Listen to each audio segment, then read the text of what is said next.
Et si l'histoire s'est répétée sous nos yeux sans que nous nous en rendions compte? Beaucoup se souviennent encore des l'AFDEL, cette rébellion qui avançait progressivement jusqu'à renverser Mobutu en 1997. Aujourd'hui, certains signes inquiétants rappellent ces passés troublants. Et pourtant, tout semble indiquer que les pouvoirs en place ne prennent pas cette menace au sérieux. Des alliances secrètes, des mouvements militaires inhabituels, des politiciens qui adoptent un discours de plus en plus ambigu. Les événements récents soulèvent des soupçons légitimes. Sommes-nous en train d'ignorer des signaux évidents d'un coup d'État en préparation? Dans cette vidéo, nous allons analyser 5 signes majeurs qui peuvent révéler qu'un renversement du pouvoir est en marche. Restez bien jusqu'à la fin, car les derniers points pourraient tout changer dans la lecture de la situation actuelle en RDC. Numéro 5. La progression inquiétante du M23. Une répétition de l'AFDEL. Malgré les multiples réunions internationales, les sanctions du Conseil de sécurité de l'ONU et les appels au cessez-le-feu, les M23 continuent d'avancer dangereusement. Après avoir consolidé ses positions à Rutshuru et Masisi, ils se dirigent maintenant vers Bukavu, une ville clé de l'est de la RDC.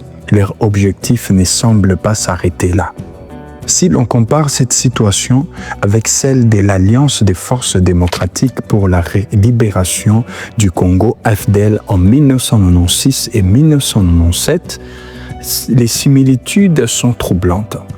À l'époque, les troupes de Laurent-Désiré Kabila avaient progressé de la même manière, gagnant ville après ville, sans véritable résistance, avant de prendre Kinshasa en 7 mois seulement. En 1996, l'AFDEL avait bénéficié d'un soutien militaire étranger, notamment du Rwanda et de l'Ouganda. Aujourd'hui, les M23 est également soutenu par Kigali, selon plusieurs rapports de l'ONU. Quelques chiffres clés. En 1996, l'AFDEL avait conquis Bukavu en octobre, puis Lubumbashi en avril 1997, avant de prendre Kinshasa en mai. Aujourd'hui, les M23 contrôlent déjà plus de 60% du Nord Kivu. Selon les rapports de l'ONU, plus de 7000 combattants du M23 sont actifs, bien équipés et bien entraînés. La grande question est donc, sommes-nous en train de revivre 1996, mais cette fois sous les yeux d'un gouvernement qui sous-estime la menace? Numéro 4. Des discours troublants. Bemba et Kamere sèment les doutes. Dans toute crise politique, les discours des hommes d'État sont un élément clé pour analyser les tensions en coulisses.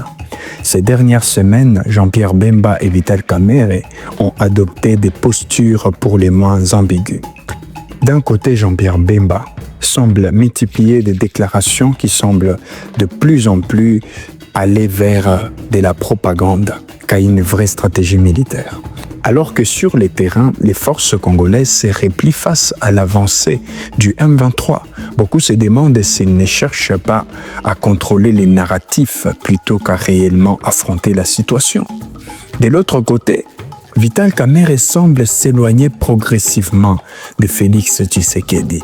Ses discours deviennent de plus en plus neutres, presque comme s'il s'est préparé à une éventualité où il ne soutiendrait plus l'actuel président. Ces récentes prises de parole laissent entrevoir une prudence stratégique, ce qui rappelle que lui et Tshisekedi ont eu des tensions par le passé, notamment avec son emprisonnement en 2020. Est-il en train de préparer son propre avenir politique en cas de renversement du régime? Cette attitude des leaders politiques renforce les soupçons. Une partie de la classe dirigeante commence-t-elle à prendre des distances avec Tshisekedi anticipant un éventuel basculement du pouvoir? C'est à nous de voir. Numéro 3. Le président Tshisekedi ne prendrait pas cette guerre au sérieux. Dans un contexte où le pays est en danger, la communauté internationale s'interroge. Félix Tshisekedi est-il en train de sous-estimer la gravité de la situation? Depuis des mois, plusieurs ambassadeurs et les responsables internationaux ont critiqué son manque de clarté et de stratégie face au M23. D'un côté, ils déclarent que la RDC ne négociera jamais avec les rebelles. De l'autre, ils tardent de mobiliser une véritable riposte militaire. Or, en géopolitique, lorsque un pays est menacé, il n'y a que deux options. Soit on négocie, soit on entre en guerre de manière totale. Quelques faits troublants. Lors du sommet de Luanda en 2022, il avait accepté un cessez-le-feu qui n'a jamais été respecté par les M23. Pendant que les M23 gagnaient du terrain en janvier 2024, il était en tournée diplomatique plutôt que sur les fronts. En 1997, Mobutu avait sous-estimé l'AFDEL, pensant que le régime tiendrait. 6 mois plus tard, il était en exil au Maroc. Le problème actuel n'est donc plus une simple rébellion ou un projet de balkanisation, mais bien un coup d'État en cours où Tshisekedi semble hésiter à prendre une position claire. Les temps jouent contre lui et contre le peuple congolais. Numéro 2. Les erreurs de Mobutu répétées par Tshisekedi.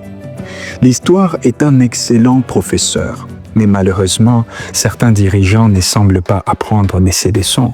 Félix Tshisekedi est-il en train de répéter les erreurs fatales de Mobutu? En 1996, lorsque l'AFDEL a commencé à avancer, Mobutu a sous-estimé la menace. Il pensait que son pouvoir était inébranlable, tout comme Tshisekedi aujourd'hui. Pourtant, la chute de Mobutu s'est accélérée en moins d'un an. Quelques chiffres édifiants. En 1996, les troupes de Mobutu comptaient 50 000 soldats. Pourtant, face à une rébellion bien organisée, elles se sont effondrées. Aujourd'hui, l'armée congolaise compte officiellement 134 000 soldats, mais plus de la moitié sont mal équipés et démotivés. Mobutu avait perdu Kinshasa en mai 1997, après 7 mois de guerre. Si les M23 continuent sur cette lancée, combien de temps reste-t-il avant un scénario similaire? L'erreur fatale de Mobutu fut de minimiser les alliances extérieures qui soutenaient l'AFDEL. Aujourd'hui, Tshisekedi semble faire la même erreur avec les soutiens du Rwanda au M23. L'histoire est en train de se répéter sous nos yeux. Numéro 1. Le peuple congolais doit agir avant qu'il ne soit trop tard. Saviez-vous que chaque coup d'État dans l'histoire a toujours commencé par des signes que le peuple a ignorés? Aujourd'hui, nous sommes à un tournant décisif. Allons-nous rester spectateurs d'un événement qui pourrait changer l'avenir du Congo? Il ne s'agit pas seulement des politiques, il s'agit d'avenir des 100 millions de Congolais. Nous avons vu ce qui est arrivé en 1997. Nous avons vu comment la population est restée silencieuse, pensant que tout allait s'arranger. Nous ne pouvons pas répéter les mêmes erreurs. Que pouvons-nous faire? Exiger des actions claires du gouvernement. Soit nous faisons la guerre, soit nous négocions. Mais l'indécision actuelle est un poison. Refuser la manipulation des politiciens. Certains cherchent à se positionner pour leurs propres intérêts et non pour les biens du peuple. L'histoire nous enseigne que chaque coup d'État est précédé de signes évidents. Mais encore faut-il savoir les reconnaître. Les M23 avancent comme l'AFDEL en 1997. Les politiciens adoptent des discours ambigus. La communauté internationale doute de la stratégie du président et Tshisekedi semble répéter les mêmes erreurs fatales de Mobutu. Tout indique que nous sommes à un tournant crucial pour la RDC. Mais la vraie question est, allons-nous agir ou rester spectateurs? L'inaction a coûté cher en 1997.